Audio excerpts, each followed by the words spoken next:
What's up, fishing family? Hope you guys are doing well. Welcome back to another episode of Winter Quest. Hey, and I know some of you guys are kind of scratching your head going, can you really get out there in the middle of winter and catch some smallies or largemouth? Well, it's exactly what I'm going to go out and test today. And I've chose a really cold day here in Tennessee. As you can see, we got snow in Tennessee. These waters are going to be cold today, so I'm going to have to put all these puzzle pieces together that I keep telling you guys about. Small baits, deep pocket, slow moving water, stained water, sun exposure, all of that. I'm going to be firing on all 12 cylinders today to catch something in here, and I think I can do it. I'm looking for some of these snow smallies or snow largies. All right, I'm excited to test this stuff out. I sure don't want to be a snake oil salesman, and I want to be giving you guys good information that you can use. So let's get out here in the creek and let's test this out. All right, I love seeing memes posted on Facebook, and a lot of times I'm always trying to think, is the person just mad because they can't catch him a 20-25 bass, or what is it? But it made Carl mad, and you better look out because old Carl's got a lawnmower blade. You don't want to mess with him. How's the fella go about catching him one of them 20-25 bass in winter? Push 9-1-1. What the hell are you doing that lawnmower for? I aim to catch a fish with it. That's right, Carl. You go get him, buddy. All right. I think that person is just salty because they don't know how to get out here and catch some of these winter creek bass, and they're going to have to wait until, I don't know, March or April until they get their first fish. We're already going to have probably 100 by then. All right, guys. I thought that was funny.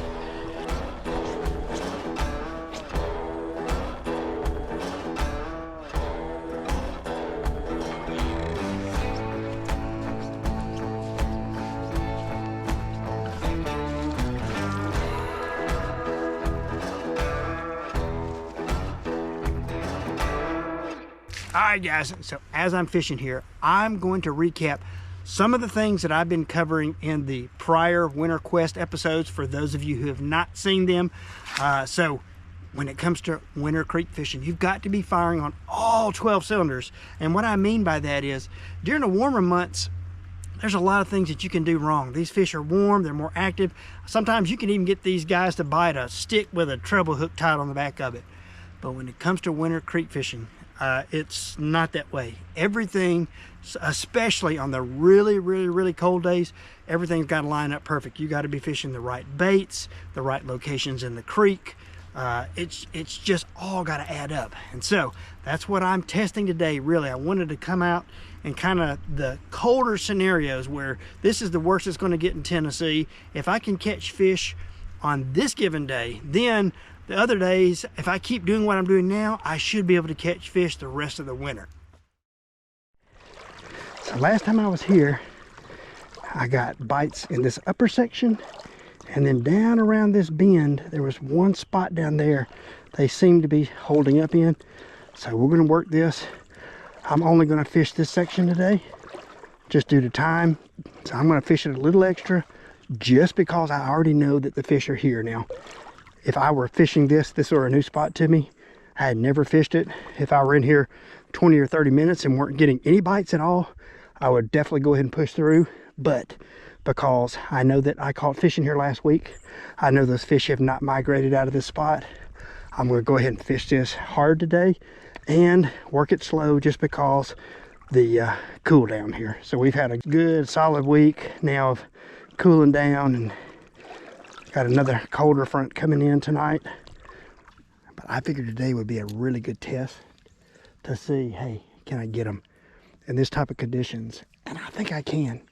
You watch these guys that ice fish. I mean, that water, I know they're probably fishing deeper water, but it's still got to be cold. And they're getting bites. So I think if I can put a bait in front of one of these smallies, we're going to get a bite.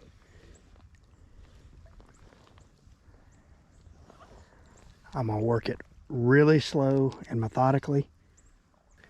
No matter what you're fishing out here, you don't want to be fishing it fast. Everything out here is cold. So if you're darting your bait around, that's going to stand out for those smallies or those largemouth. They're going to know, like, hey, my food source doesn't do this. It's cold. So they're going to not even be interested in it. They're going to hit things that mimic what's in here, what they're feeding on, and it's going to be moving around slowly. So that's what we got to do. We got to work it slow.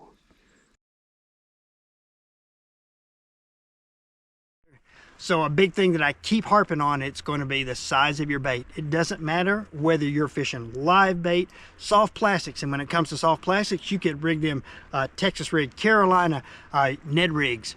You could even throw suspending crankbaits, blade baits, spinner baits, possibly on warmer days. I would not try those on really cold spells, but you have a lot of options. So realistically, the main thing we're looking for is what gives us the best bite ratio and hookup ratio.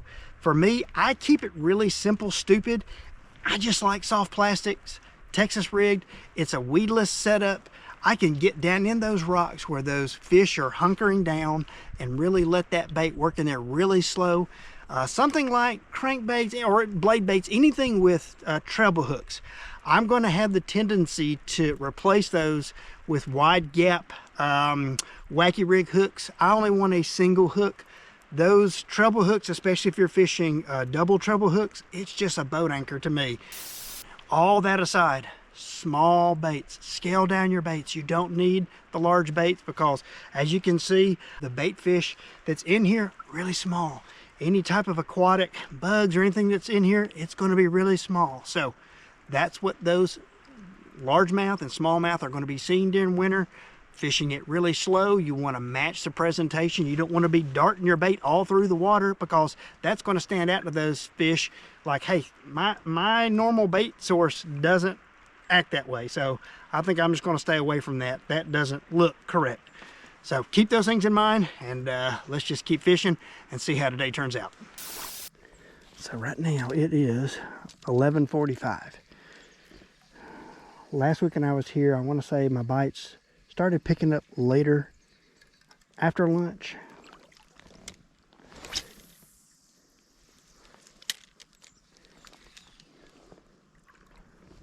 We're at the warmest spot it's going to be today, so they're either going to bite or they're not going to bite.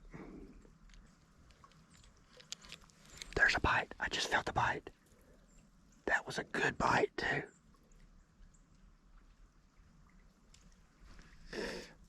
Man, I went to pull. I thought I was coming over a rock. He might not give me another try. That felt like a really good bite.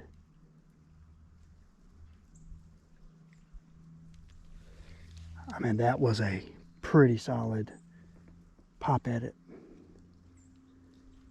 I'm gonna go back over there again. He didn't feel the hook, but dang, I thought I was coming over a rock. All right, let's see if we can go back over there again.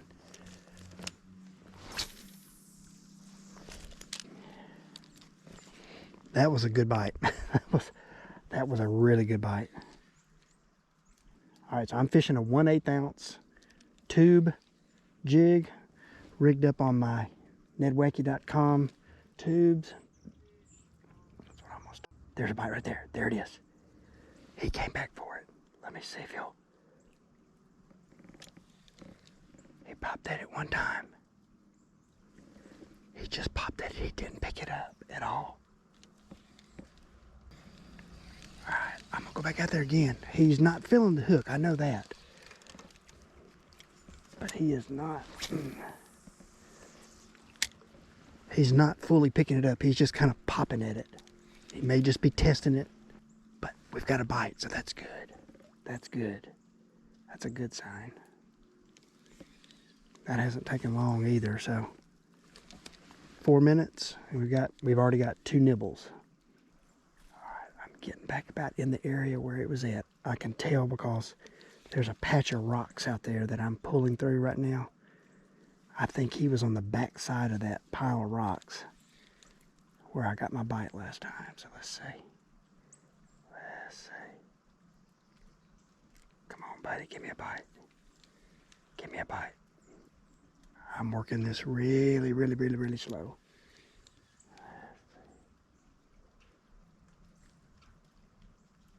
Right there. There's the bite. There's the bite. I'm watching my line. He's got it. He's got it. He's picked it up. He's picked it up. Got him.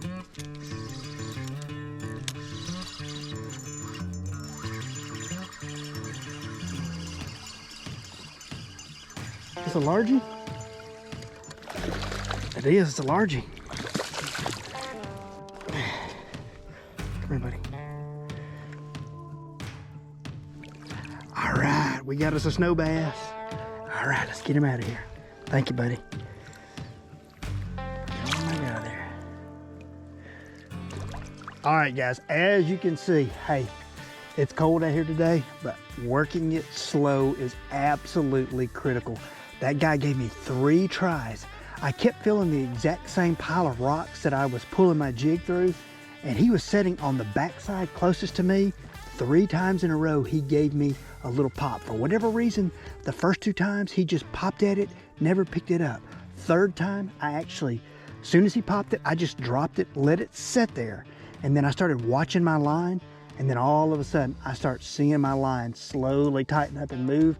Soon as I saw him swimming off, then it's time to set the hook. So, yes, sir. All right.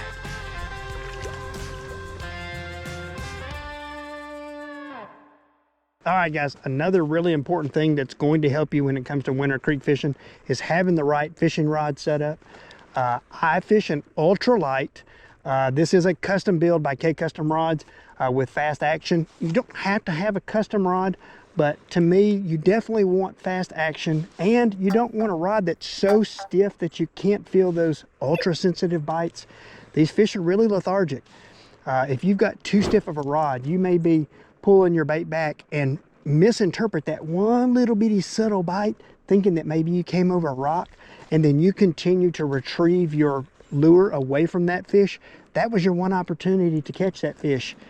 Those fish are not going to go chase that bait down or whatever you're fishing. Doesn't matter. At that point, you've missed the opportunity to get that hook set.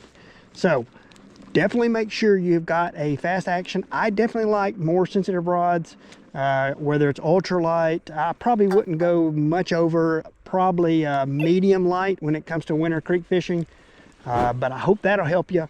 I know it definitely, for sure, seems to really help me to be able to detect those little bitty subtle bites, because I'm telling you, it's not like that spring, summer, fall bite, that nice aggressive bite. Sometimes it feels like a little brim just came up and just pick it. So you've got to be able to have the right setup on your fishing rod to be able to detect those subtle bites.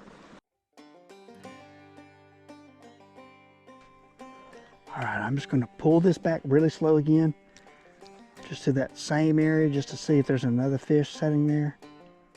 Typically, when you find one, there should be others schooled up there with them. So let's see if there's another one over here that's going to take this.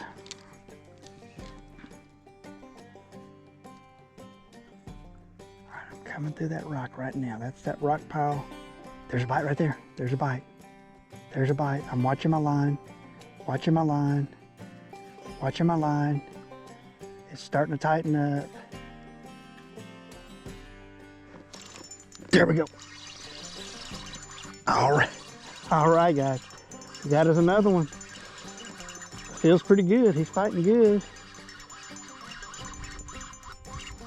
We got another largie. Another largie here. All right, come here, buddy. Come here. Come here, buddy. Uh-oh, he just got off. I let him off. I probably should have had my, I'll tell you what I'm gonna do. That cost me. I was gonna try to get my glove off, so I'm gonna take my glove off. I could have went ahead and picked him up. So that cost me having that glove on. I'm just going to have to let my hand be cold, because I didn't want to dip my glove down in the water. So, all right, dang it. But hey, so that's the second one that's sitting right out there with him. Probably would have helped too if I had a net with me, but carrying camera gear and everything else, a little tough. That's just one more thing that's hanging off of me. All right, so we've got 2 over there. All right, both largemouth. Didn't land the last one officially, but I had him right here at myself. So he was right out here. They are sitting in that same exact spot. I could feel that pile of rocks out there. As soon as I started getting around that rocks, that's where I'm getting my bites. Whew, I'm going to have to move my feet around. Might have to work them down in this mud. See if that gives me a little insulation. I know it works for those smallies. I think it does help. All right, let's see. Let's see if we can get us another one. Let's see if we can get us another one. I think we can. I'm gonna work behind where I caught those two. Those two are right out here, so I'm gonna work just a little bit further behind myself. I'm kind of fan casting, working this real methodically, working it really slow. Just trying to increase the chances that I'll pull that bait right in front of a smallmouth or largemouth just sitting there on the bottom. As soon as you feel that first little nibble, give them slack. Don't give them any tension. I think that's where I was messing up on my first two bites. I was retrieving it. At the time, I wasn't expecting the bite. Then I got the bite. And it was right at the same time I was retrieving it, and the fish let go of it. Let's see.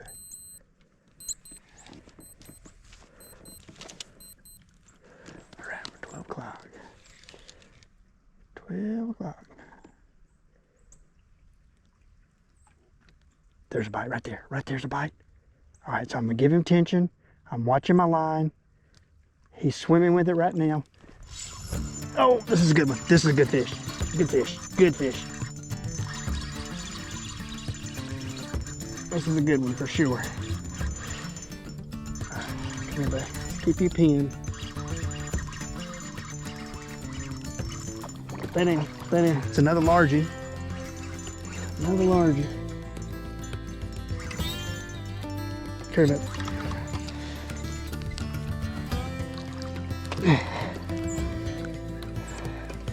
I knew there was a bigger one out there.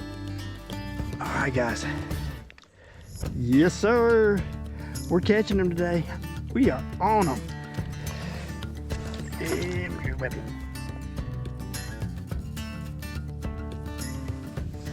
Smallmouth. All right, so this is definitely one of my go-to baits. This tube will mimic even a swimming bait fish along the bottom or either a crawdad. So this is definitely a food source that they're going to be looking for. You can work this really slow. Once again, I do not like exposed hooks when I'm fishing the bottom of rocky creeks. This isn't as rocky, this is a little more muddy. I do have some patches of rock in there. I do prefer this to be Texas rigged or either stupid rigged if I'm in really chunky rock. But this one isn't too bad. It's working for me today. I'm going to stick with this. All right, we've landed 2, hooked 3. Missed the one right there because I had my glove on, but I learned from that. I'm just going to have some cold hands today. Let's see if we can't get another one over there.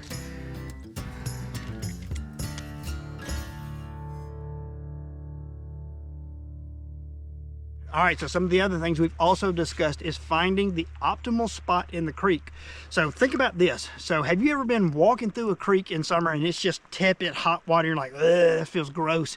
And then all of a sudden you get in this shady spot and you're like, whoa, this water is cold. It's like 10 to 15 degrees cooler. Well, think about that inverse in the winter.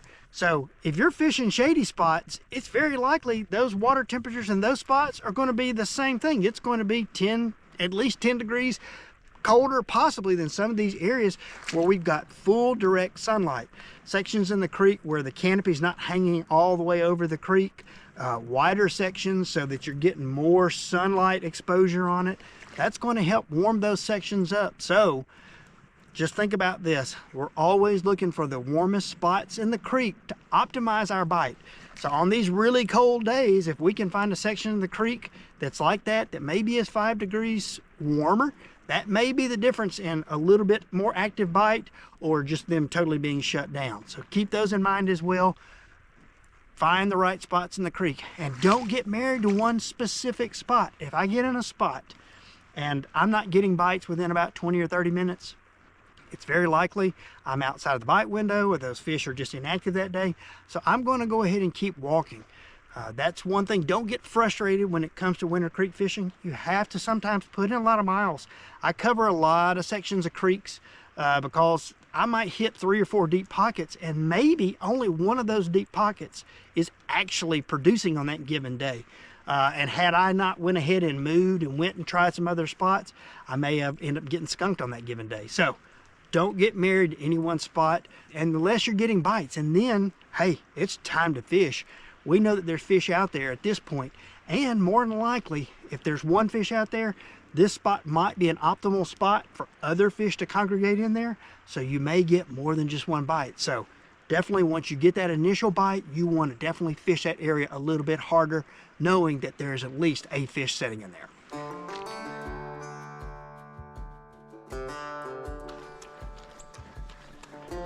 I'm gonna do some running in place for a second.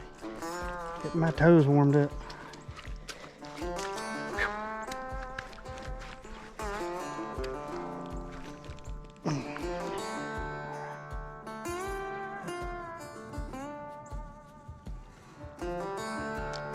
Something just come up right there. What in the world was that?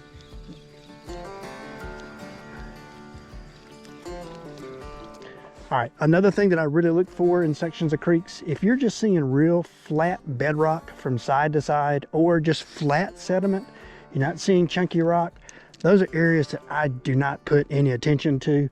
I might cast a couple times as I'm walking through, but for the most part, if you don't have any structure in there, it's not going to hold those fish in winter. Also, if I'm casting out in a section to where, let's say it's deep enough that I can't walk out there, I definitely want to pay really close attention. Once my lure gets down on that bottom, I want to be feeling some type of structure. If I just feel like I'm just pulling along just sediment, typically I don't get bites in there. Just as you can see earlier up here, when I started coming over that rocky structure, that's where those bass were setting. They were hunkered out right around those rocks. So that's another thing to pay attention to in your creeks. Don't fish just flat bedrock or flat sediment. You really want some type of structure that's going to hold those fish. So I've got a branch or something sitting right down here. I'll have to watch that just to make sure if those fish do try to start swimming upstream on me, I don't get tangled up on that. All right, hang on, let me see. I just came up over. There's a bite, there's a bite. All right, we got a bite. He hasn't picked it up.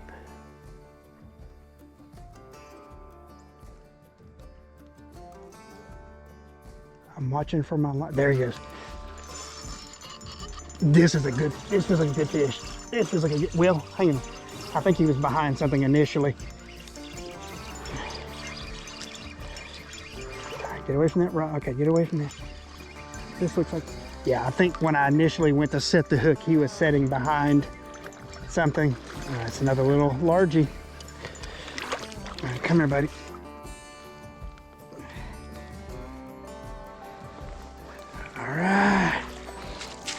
Look at those pretty colors. Man, those are some pretty colors. All right, buddy, let me hurry and get you unhooked. All right, let's get this guy back on his way.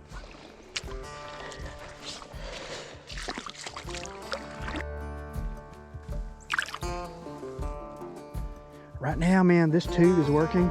I'm just leaving it. It's kind of one of those scenarios where if it's not broke, you don't go fixing it. I don't know what's worse. I think my family jewels have migrated up into my stomach, and I don't know what was worse. The hot wire that I stepped on that shocked the absolute fire out of me. And if you're not certain what I'm talking about, well, here's a quick clip of it. So I thought, well, okay, I'm going to ease over this thing. It was kind of wet, and there was a T-post sticking out, and I wanted to make sure I didn't slip where I was at, so I had my hand on that. I was straddling the hot fence, and all of a sudden, that deadgum fence kicked on. Pow! It popped me, scared the crap out of me. I fell. When I did, my foot got tangled up in part of the hot wire. Yeah, so in between the electricity popping them up in my stomach and this cold water, I'm gonna have to get home and take a warm bath and see if I can get these things to fall back down in their normal habitat, because right now they've migrated north. So, all right, guys, we're gonna get out of here. It's starting to get cold. I've been sitting in this water for about 2 hours now, and my toes are getting numb. So thank you guys for tuning in. Hey, till next time, grab your poles, call your buddies, get out to make some memories. Give me some elbow. I love you guys. Be safe. Hey, we'll see you on the next episode of Winter Quest.